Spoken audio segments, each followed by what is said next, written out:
Sortez de votre zone de confort. Mettez-vous au développement personnel. Ça va changer votre vie, clairement. Mettez-vous au développement personnel, ça va changer de votre vie. Sortez de votre zone de confort. Moi, vous savez, je me suis installé en plomberie dans la Loire. Au début, j'avais tellement pas de boulot que j'allais tailler des haies et tondre des pelouses. Ça ne m'a pas tué, hein. J'ai fait ça 6-8 mois et après, voilà, j'ai commencé à me faire ma clientèle et ça a été. Je suis toujours sorti de ma zone de confort. Ce n'est pas un souci. Du boulot, je n'irai pas jusqu'à dire ce que notre cher président disait, mais je peux vous garantir que j'ai 40 ans cette année. J'ai 40 ans. Je travaille depuis que j'ai 14 ans. J'ai dû être au chômage tout cumulé 15 jours. J'ai toujours bossé. J'ai tout fait. J'ai eu des périodes difficiles, vraiment. J'ai bossé sur des quais pour décharger des camions. J'ai fait de l'intérim, j'ai emballé de la litière pour chat. J'ai fait de l'usine. J'ai fait tous les pires trucs de merde possibles imaginables. J'ai toujours bossé. Parce que tous les métiers auxquels je disais oui, même quand j'étais en intérim ou même quand j'étais dans une boîte et que j'étais à mon compte, j'avais pas de boulot, qu'est-ce que je faisais? J'allais taper chez tous mes confrères, mes concurrents, mes collègues à 50 bornes en leur disant écoute, moi, voilà ce que je sais faire, je me vendais, machin, je suis bon, donne-moi, tu veux pas me donner un peu de boulot, m'aider? En étant réglo, hein? C'est-à-dire que dès qu'il avait le dos tourné, j'allais pas lui donner ma carte de visite à sa cliente, parce que j'oubliais pas qu'il avait déjà la gentillesse de me donner du boulot. Donc en étant réglo, etc. Et petit à petit, qu'est-ce qui se passait? Moi, je savais faire de la zinguerie, je savais faire des chéneaux, des nouds, des tours de cheminée. J'ai été voir tous les charpentiers couvreurs. Je leur ai dit, écoutez, vous, voilà, moi à la base, je me suis mis à mon compte plomberie, sanitaire, chauffage, mais je suis aussi un zingueur. Je sais bosser, je vous propose de faire un chantier ensemble et tout. Le mec, oui, ça tombe bien, en plus, on a des travaux et tout. On s'est mis d'accord sur des prix.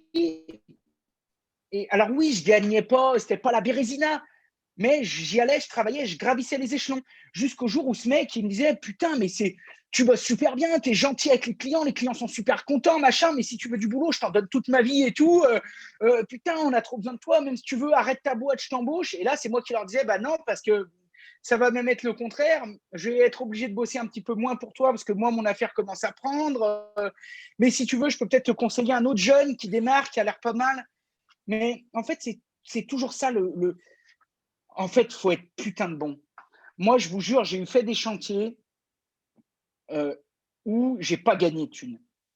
Où je finissais le carrelage dans une salle de bain et même si le client ne voyait pas, moi, je regardais, je me disais, putain, il y a 2 carreaux de travers.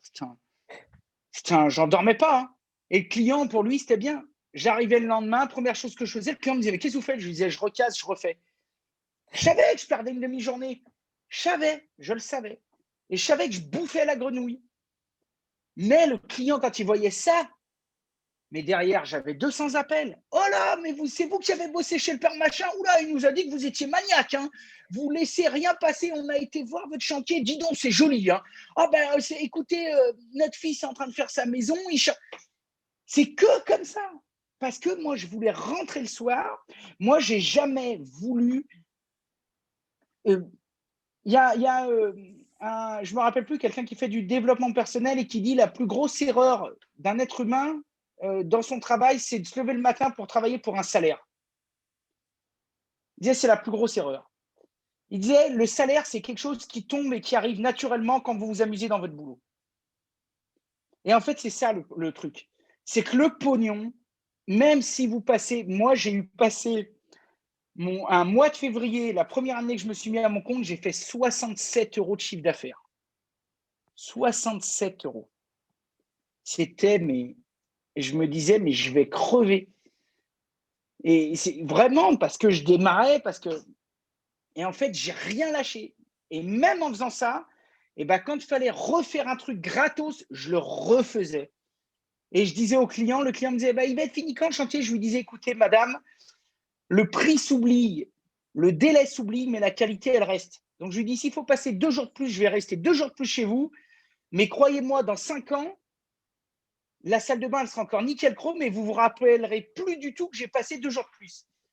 Donc, laissez-moi faire mon travail correctement, etc. Et des fois, je savais, je me disais, bon, là, je vais gagner pas grand-chose. Voilà. Mais je construis ma réputation, mais machin, mais… Et petit à petit, petit à petit, petit à petit, petit à petit, ça arrive et à force, ça arrive et ça se sait. Et j'allais voir mes clientes et je leur disais, écoutez, vous êtes contents? Ah, dis donc, on est contents. Je lui disais, est-ce que ça vous dérangerait d'aller… Même des fois, je prenais ma tablette, j'ouvrais le lien, je lui disais d'aller sur Google Business ou machin, de me mettre 5 étoiles. Et puis, même si vous… Ou est-ce que vous pouvez me faire un mail de recommandation?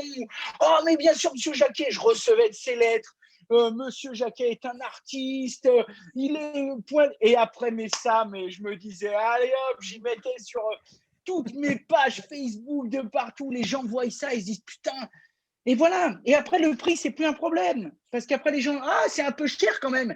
Oui, madame, c'est un peu cher, mais regardez ce que vous achetez. Hein, moi, je suis pas un margoulin qui va venir vous bâcler la carré et puis qui va se barrer, et puis que le jour où il y aura une merde, ça va sonner aux abonnés absents.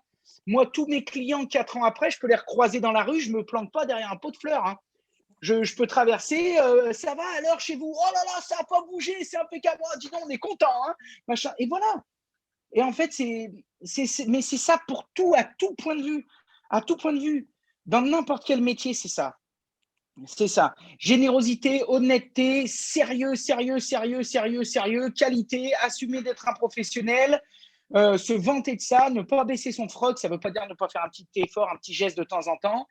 Développement personnel à mort, se remettre en question tout le temps, et puis pas avoir peur de dire bon bah voilà, j'ai pas de boulot, j'en sais rien, bah, en attendant je vais aller faire de l'intérim, en attendant je vais aller faire ce qu'on appelle du tâcheron, du travail à la tâche, aller voir les boîtes autour si elles peuvent pas m'embaucher et puis me payer à l'heure ou j'en sais rien, et puis voilà, et puis à côté de ça, bah, je continue le soir. Moi, au début, je n'avais pas de boulot. Je commandais 500 flyers à Vistaprint ou je ne sais pas trop où. Et vu que je n'avais pas de boulot, bah, je faisais mon site internet et puis je prenais mon petit vélo ou mes godasses de rando ou une trottinette et puis j'allais les poser dans les boîtes aux lettres de tout le village avec des chiens qui me partaient au cul, avec des vieilles qui m'engueulaient. Ouais, pas de pub, petit con, vous n'avez pas vu les tickets? Alors je disais, mais c'est pas de la pub, je suis plombier. Ouais.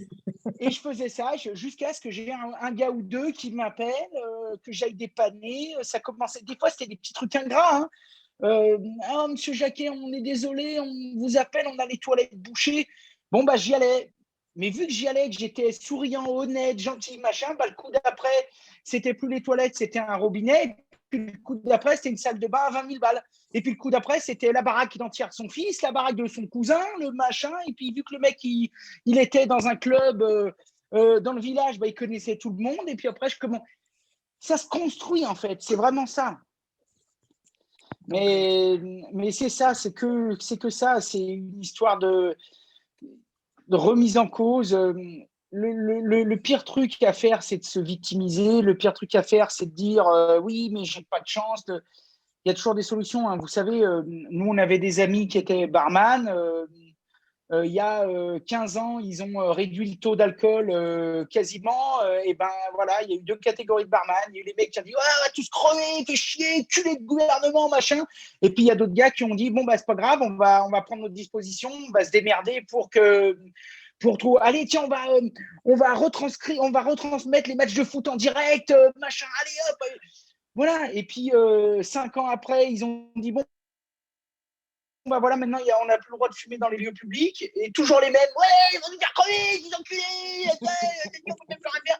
Et puis bah, les autres ont dit bah, c'est pas grave, on va accueillir des associations, on va j'en sais rien, héberger tous les vieux qui jouent à la belote ici et puis on leur payera le café gratos et puis ceux qui viennent avant 20h, ils ont les 2 premières bières gratuites et puis et ça c'est dans tous les métiers. Là il y a des restaurateurs qui s'en sortent. Nous je vois, on joue le jeu, on en fait bosser beaucoup, mais ils s'en sortent pourquoi?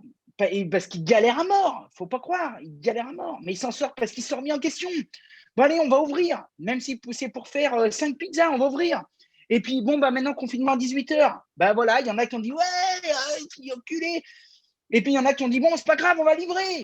Faut pas se placer en victime, faut se dire tout va bien, machin, on va y arriver, on va se sortir les doigts, on va peut-être en chier, mais on va y arriver.